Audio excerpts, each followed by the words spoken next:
Good afternoon. I think that last talk is a hard one to follow. I really appreciated listening to that. And I'm excited to hear what everybody has to say in this talk as well. So my name is Kristine Piescher. If you were attending the session earlier where we presented the results of the Homework Starts with Home Research Partnership, you already know this, but I am the Director of Research and Evaluation at the Center for Advanced Studies in Child Welfare at the University of Minnesota. I am part of the Homework Starts with Home Research Partnership team, and I really have managed all of the data integration efforts on behalf of Minn-LInK for that project and other projects. In addition to doing that, I also conduct research, really focusing on child welfare and using a lens of child and family well-being, as well as looking at some child welfare workforce development. So I'm excited to have you here today. I'll have Britt introduce herself as well. Hi, everyone. My name is Britt Heinz-Amborn, and I'm the manager of the reporting and evaluation team at the Institute for Community Alliances, which I'll share a bit more about that later. But we manage HMIS across Minnesota. And I'm partnering with Kristine today to share my perspective and experience as one of the custodians of the database that HMIS is, whose data was used for much of Homework Starts with Home and the quantitative research component. So glad to be here. Today's session, our overall objective is to really kind of help people think critically about homelessness research and to discuss how we can work together to advance the state of knowledge in this area. So we're really going to approach that talking about what HMIS is, because you've heard a lot about it already today, and how we can learn more using some of the available data sets that I know about from the Minn-LInK project, but that you also probably know about from your work.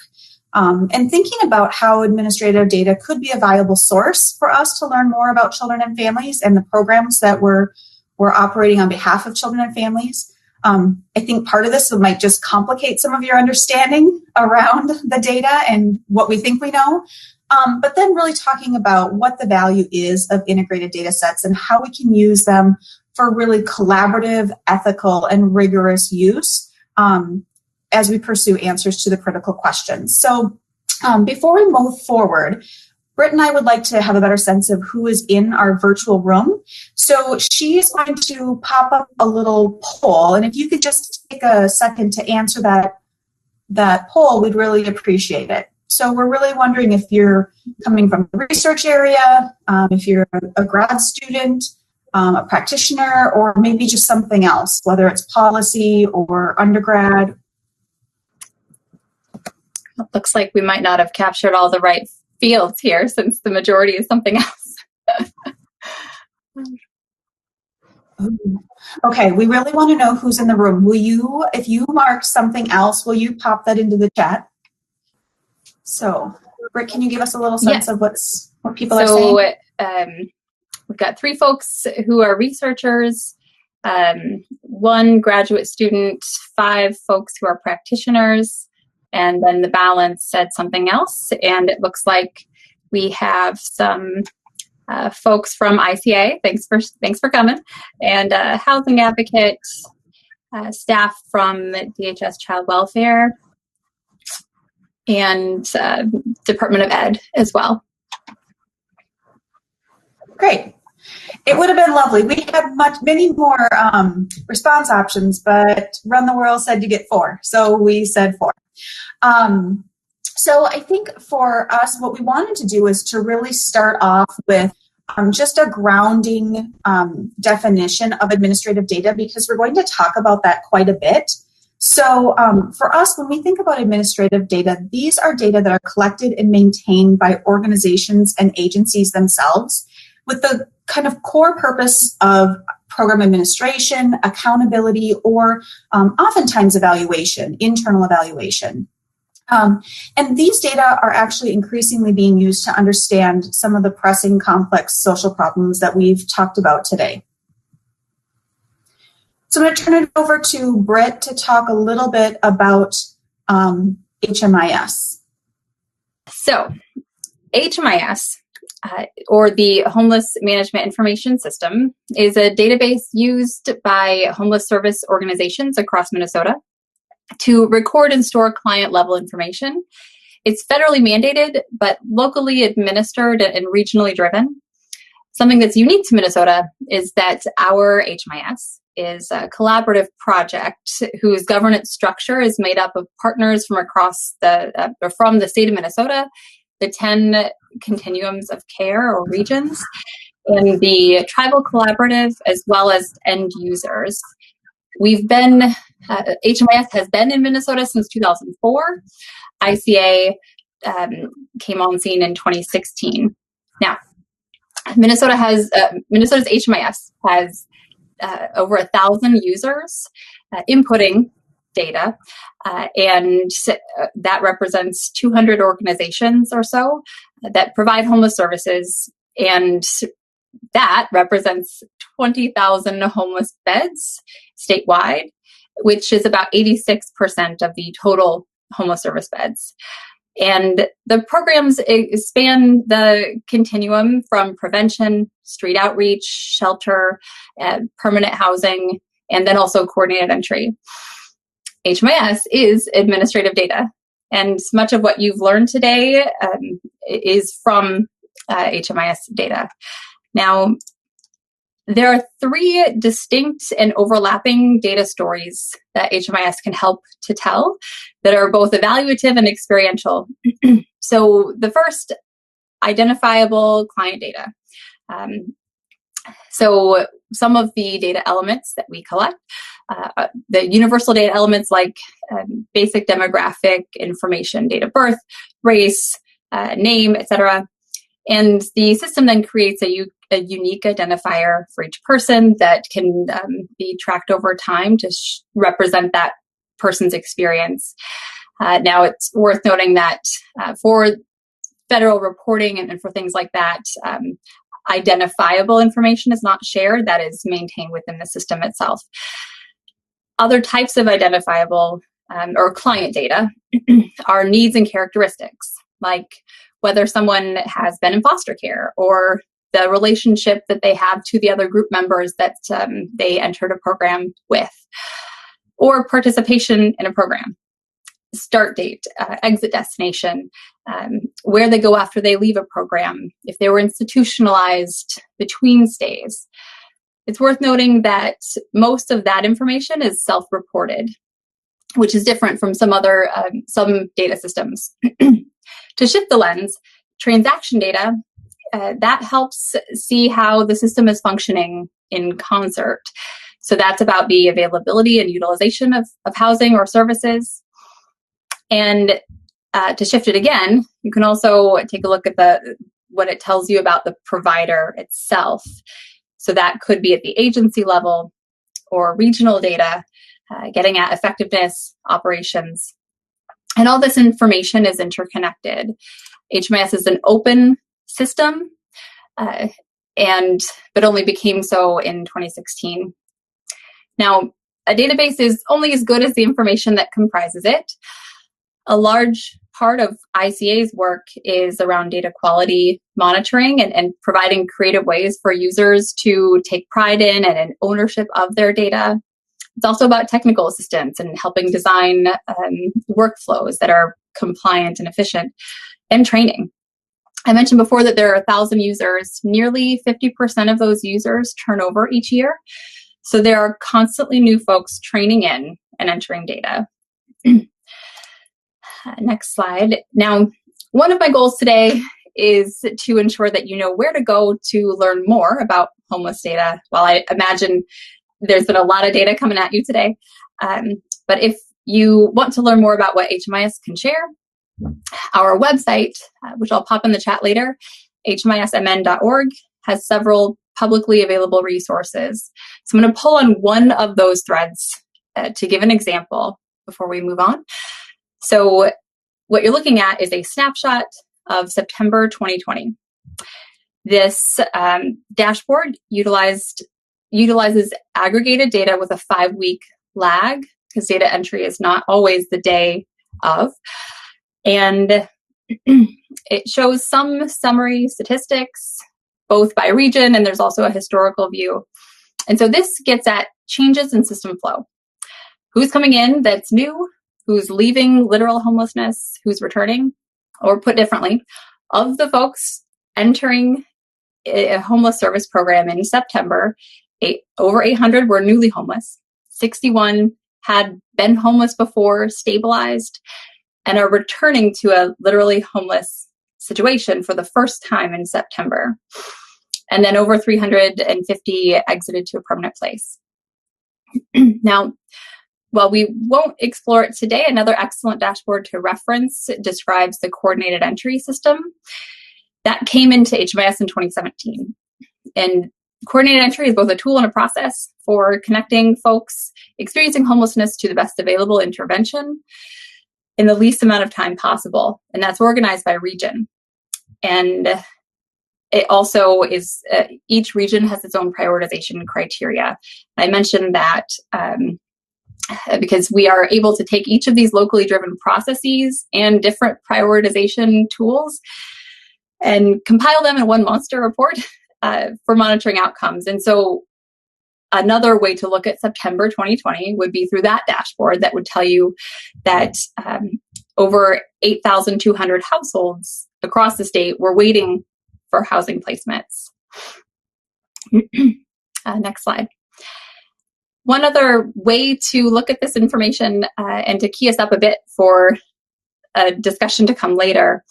So as the HMIS folks, my team and I are keepers of a treasure trove of technical definitions and trivia about the homeless response system.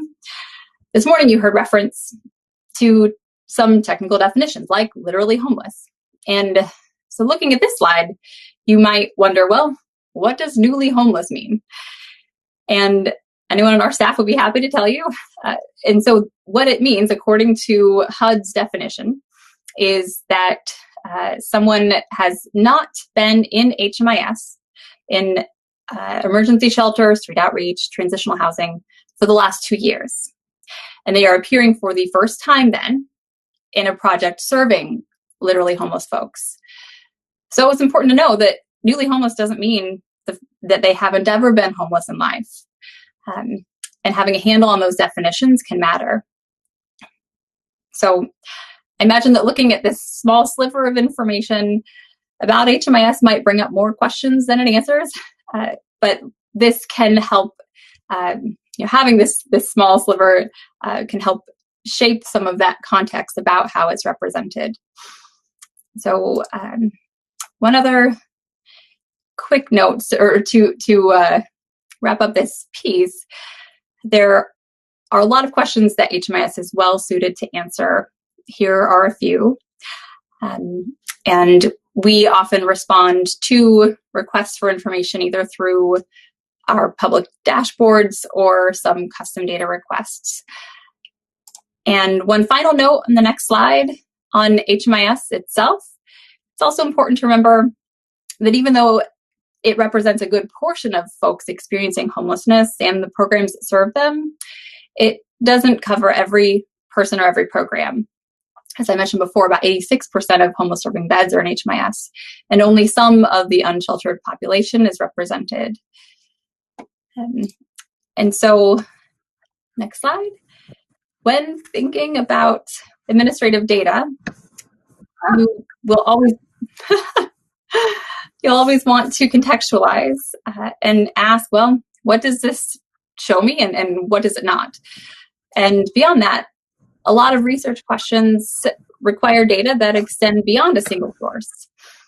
So here are a few that Kristine and I generated that wouldn't be answered by HMIS alone.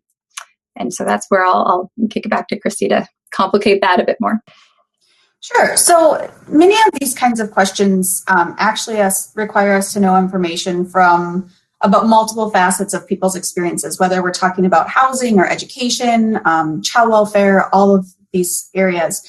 And so one of the ways that we can get at that is through primary data collection. And that's the way that research is mostly conducted, right? It allows us to talk to people who are directly impacted to understand barriers and needs and perceptions of things that worked even.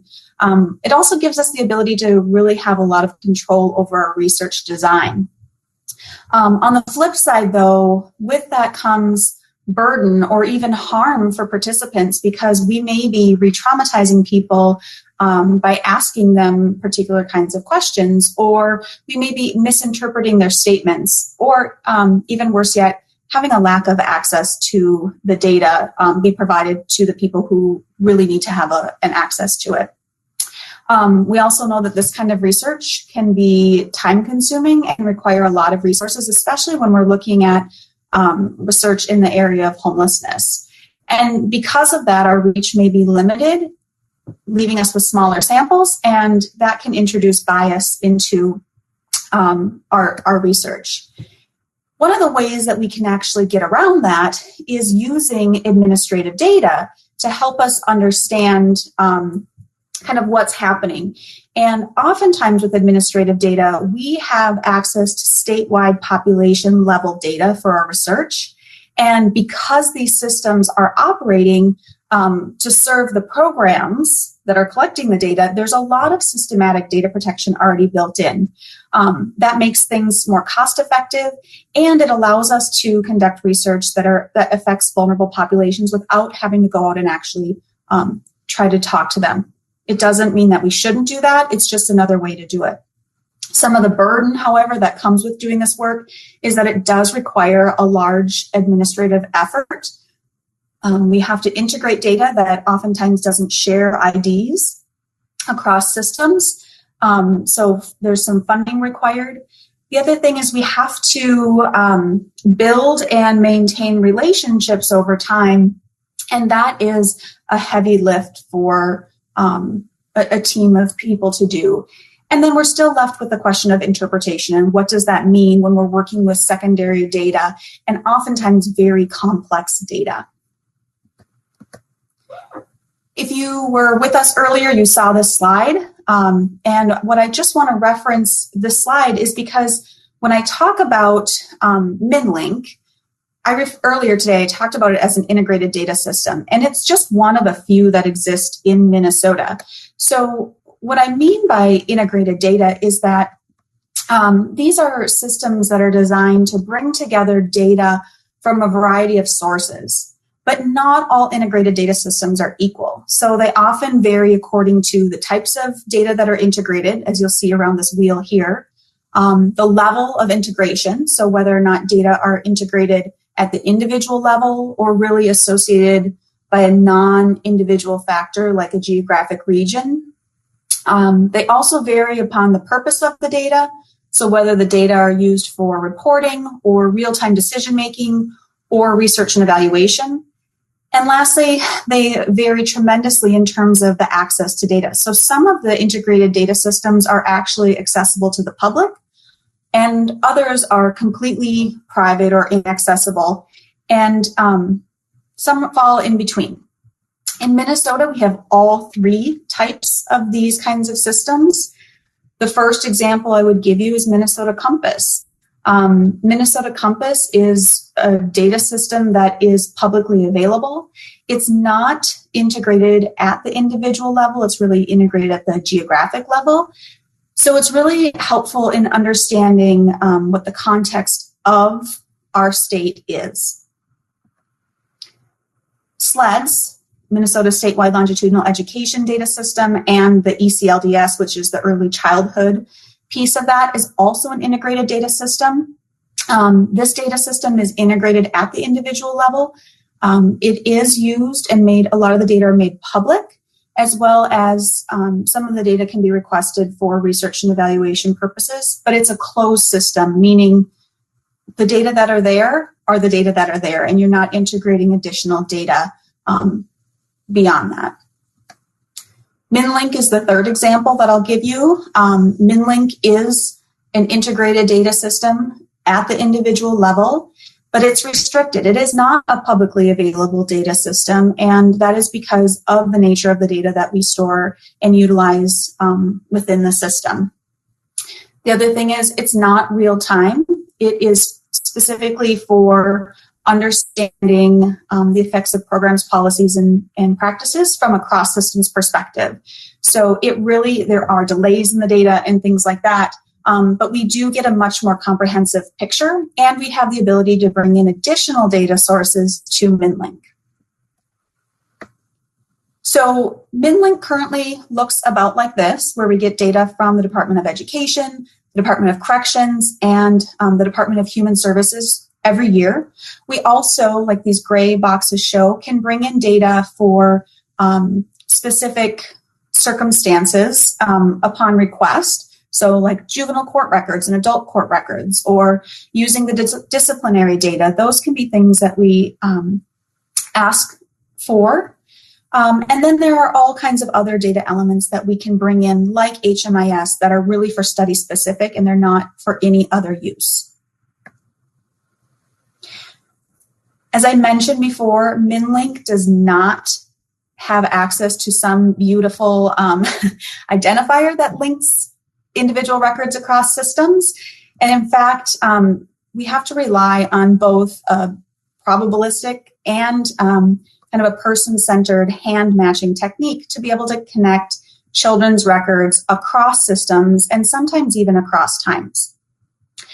And when we do this work, we essentially start with 2 or more data sets, and we find just the identifiers in those data sets. We bring those together, pull up the identifying number, bring in then the contextual data, so the data about out-of-home care or experiences in shelter or things like that. Then we remove that identifying data and are left with as much as we can de-identified longitudinal data, integrated data for the use that we're talking about today. So when we know that these data exist, and even when we have access to the data, that is not the end of the story. It's really the beginning of it. And I think working in this area a long time has led me to really understand that many researchers erroneously assume that working with administrative data is easier and quicker than using other methods, right? It's secondary data, it's there.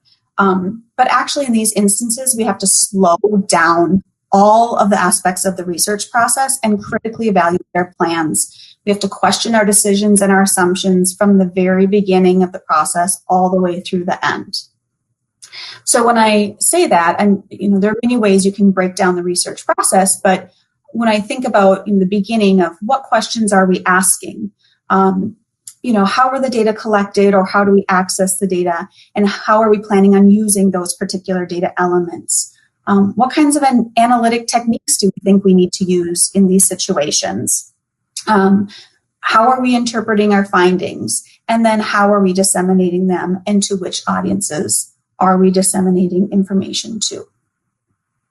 And so to help strengthen the muscle that you might have for engaging with this type of work, we want you to all put on your researcher hats. And anyone who's been in really any kind of meeting with me knows that I like interactivity. And so this is what we will be doing next. We want you to imagine that you are a part of a team that wants to understand how children that experience homelessness fare educationally. And the way that we are going to have you imagine that is to actually break off into these cocktail parties. That is a feature of this Run the World. Don't know if it's been a part of any of the other discussions today, but so we don't expect you to design the study, but we want you to think about the factors that you might consider or questions you would ask as you pursue the work. And so Christy just had a slide up with the different aspects of the research process: question development, data collection or data acquisition, analysis, interpretation, and dissemination. So we just want you to think about what factors do you need to consider if you were to design this kind of a thing? What might come up as you're pursuing the data that you want to answer the research question? So with that backdrop, I'll give a couple of brief instructions for what happens in this cocktail party. So there will be, I believe, 3 rounds 3 minutes per round. You'll be randomly assigned to somebody else that's also in this virtual space. Say hello briefly and then dive into one or two of the areas listed above. There are no points for completeness. Don't worry about trying to go through all of them. But when that random assignment happens, you'll receive a prompt and you'll need to check in, and then it's going to count down. And then you'll also need to say, I'm ready. And then it will have you switch to the next after that. And then when you switch to the next, share a quick recap of the discussion you just had. So if you think about the model of think, pair, share, this is our virtual way to recreate that experience. And then we'll come back together after and share some of our experiences and navigating that process. So with that.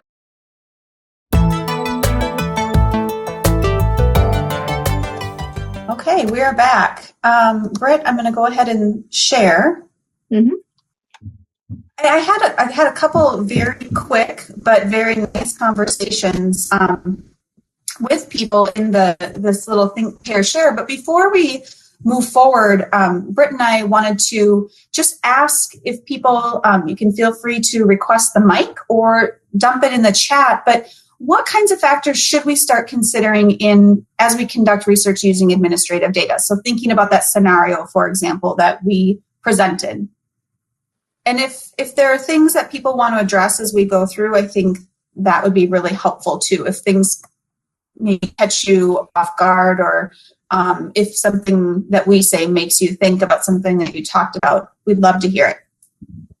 So, in the first kind of phase of research, we think about the actual development of the question. And some of the things that we think about quite often are who was actually involved in developing the research questions. I think we heard a lot from, for example, Matt Morton talk about bringing young people to the table and asking them what questions should we be looking at and addressing, and how should we be doing that, even with some of the training and opportunities that they're offering to young people as part of their team. So thinking about like, how will you, or how have we, or will we involve stakeholders throughout this process? And what kinds of sources, this is something that someone and I talked about, inform the question. So for example, are we really only relying on peer-reviewed literature, or are we coming at it looking at the gray literature and reports and things like that? Are we being informed by public dashboards? Are we having conversations with stakeholders, and which stakeholders? Is it children and families? Is it people who are working on behalf of children and families? Is it administrators? Are there other researchers? Because that will all shape our research question in a different way.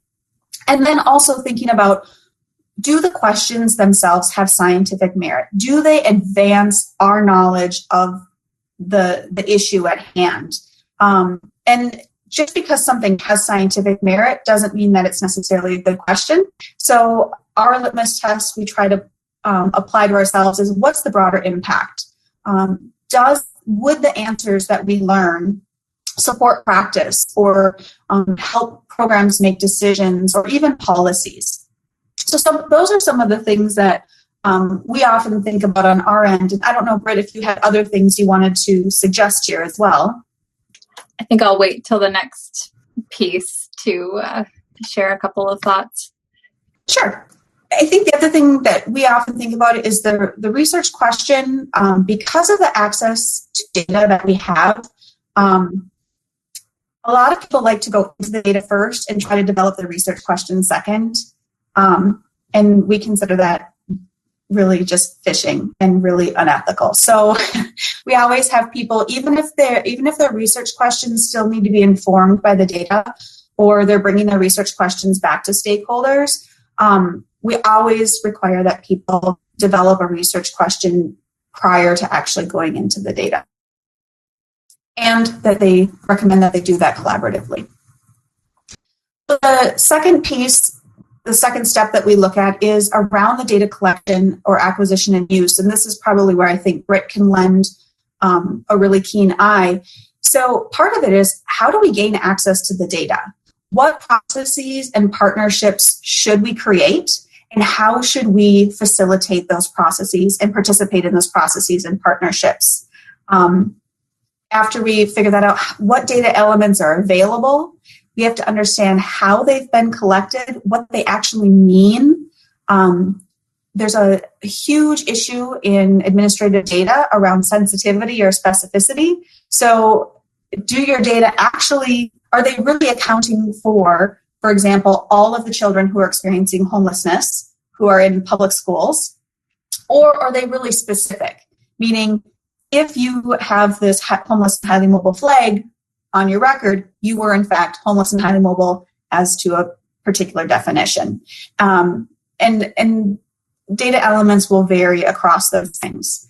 We also need to know what data are garbage, because there are garbage in our administrative data systems.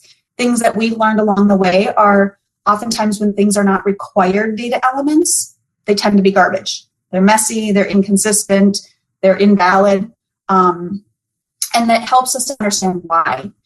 And also, what's the difference between missing versus null data? And I think Danielle Dupuy talked really well about that earlier in her presentation.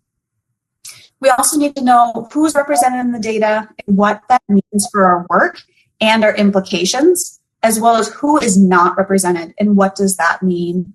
And also, after we get to that point and we actually have the data in hand, how will we need to recode these data? These data are not designed for us to click a couple buttons and generate the answers that we need. And in fact, we often have to choose from among a number of variables that are the same thing. For example, like racial identity. You may have different racial identity categories even across different systems. You also may have different racial identities for the same person over time. And I think oftentimes people will come to that expecting that, well, that just means that there's invalid data. And actually, if you step back and think about it, and you think about how people learn about their own racial identity and how comfortable people feel in that space, they may or may not disclose certain identities. So we have to come up with a process that we're going to follow for our decision making.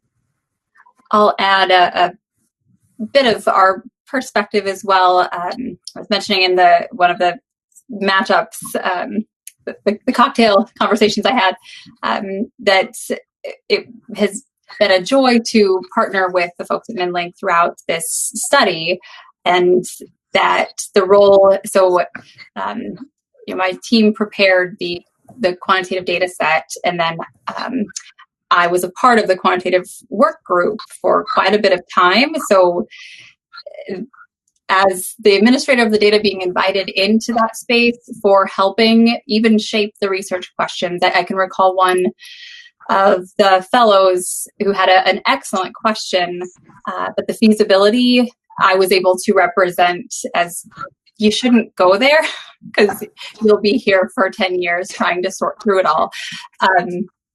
And that our voice was valued in that space. Or, for example, being able to say, well, if you look up the data standards and technical definitions around chronically homeless, for instance, you might miss that it's changed 3 times in a 7-year time period. And so our data is going to look different the further back you go. And there's a lot of nuance like that our familiarity was a benefit to this, to the research team, I think, in helping strengthen the validity of what this says and what this doesn't say.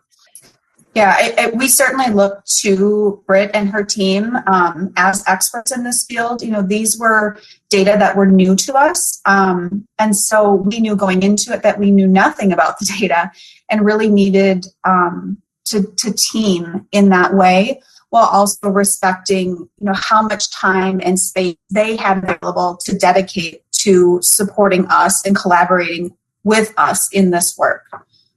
So this is a huge piece that I think researchers tend to gloss through, but this is one of the most pivotal and crucial pieces, I think. Otherwise, whatever we do after this loses its meaning. The other piece around this work that I've kind of learned over time is that analysis isn't just necessarily analysis. So we work with researchers who want to apply really fancy methods because these are complex problems. And so because we have lots of data and complex data, they want to bring it all together. And oftentimes we, ask them to think critically about, one, their use of analytic methods, because oftentimes these data the nature of the data don't fit within the analytic capacity. So we have a lot of yes, no's.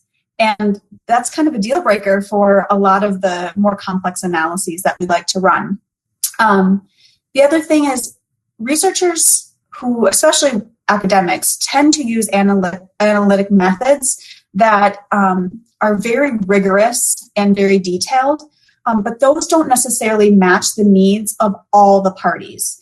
And what we always tell people is it's great that you want to look at this, but don't gloss over those descriptives because those are incredibly meaningful for people on the ground. And not only that, but your analytic methods, in order for them to have that broader impact, they have to be understandable by and easily explainable to all the parties that you want to involve in this research and have utilize this information that's generated. The other thing is, are you creating a comparison group? And how are you going to choose that comparison group?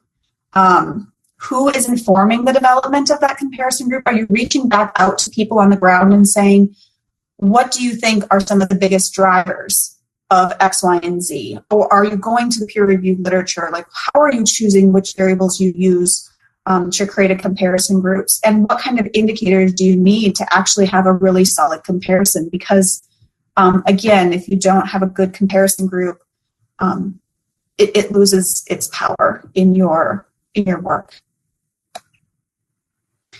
The other piece, and this is a part that I think we do generally okay at Minn-LInK, but I think it's a piece that we would really want to work a little bit more on, which is about the interpretation. So oftentimes what we will do is we'll bring together an advisory board.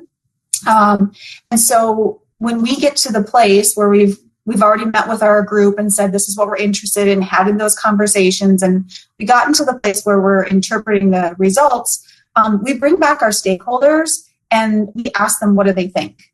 Here's what the data say. What do you think? What's important for stakeholders to know? How valid are the findings? Do they make sense to people that are doing the work in the field? And what could those findings mean for practice programs and policy?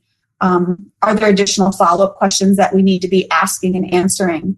And especially when we're doing evaluation, what do we do in the case where our findings are either counter to existing knowledge or practice wisdom, or where they could be particularly damaging for programs? And I think for this particular group, with the Homework Starts with Home Research Partnership, we've had an advisory board, different advisory groups all along. There's a quantitative group, to make some of the decisions that have gone into that point.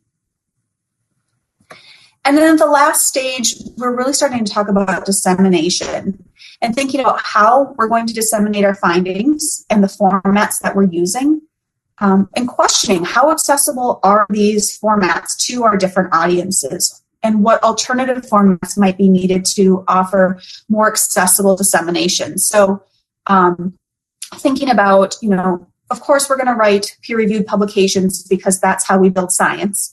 But then how do we share this information back with the stakeholders in our community? And in particular, with every Minn-LInK study that we do, it doesn't matter who's working on it, there's always a research brief so that we have those findings going back to our key stakeholders, and that there aren't paywalls that get in the way of them accessing the information that is necessary. And so thinking about that, what kinds of review and feedback processes are we considering using? At Minn-LInK, anything that we write that is made public goes back to the data owners, and they get to take a look at it. And they can provide some really great insight in terms of, and oftentimes been coming along with us in the whole process, but seeing it written up is different than being a part of the conversation. And so sometimes they'll offer feedback about the language that we're using or how we're interpreting the policy. And that's always helped create a stronger and a more applicable dissemination product. The other thing that we're trying to do, and you'll see it with this Homework Starts with Home research partnership, is to try to share information in formats that go beyond the walls of kind of traditional academia. So thinking about podcasts, thinking about the research briefs, thinking about getting out into spaces where we find professionals that are doing this work. Those are all things that we try to do with all of our projects, although podcasts are new. In closing, we hope that you leave here with a bit more nuanced understanding of what it can mean to utilize administrative data as a viable space for research, know a bit more about HMIS and what you can learn through things that are publicly available, and that you've heard some examples for how to approach the collaborative approach that process collaboratively, and the value of integrated data sets, like Christy explained. And I will turn it back over to Christy with just a quick thank you for listening and for inviting me into the space to co-present. And Christy will take us home. Well, I do want to say I appreciate people hanging in there with us for this last part of our afternoon. Sorry, I'm working on 2 different screens, so it looks like I'm all over the place, but I'm really trying not to be. If you would like to get in touch with either Britt or myself, please reach out to us. Britt, can you put our emails in the chat just so we'll have them? We're also obviously both available through Run the World, and if you visit the Homework Starts with Home website, you'll see that as well. So please feel free to reach out to either of us. I'd be happy to talk with anybody about administrative data, about research. I want to hear what you're working on too, and if there's something that we can offer or that you can offer and we can learn from, I very much appreciate conversation. So as the conference draws to a close, I just want to thank you for attending, and just remind you that all of the talks that we've had today are going to, and the panel discussions will be posted on the website. There are already some of those policy and research briefs available, and podcasts from a number of our speakers today, with more coming, especially from families with lived experience. Those are on the horizon for us. So our research will continue, and we hope to be able to share our future progress with you in the future, and perhaps next time in person. Thanks so much for joining. Thanks, everyone.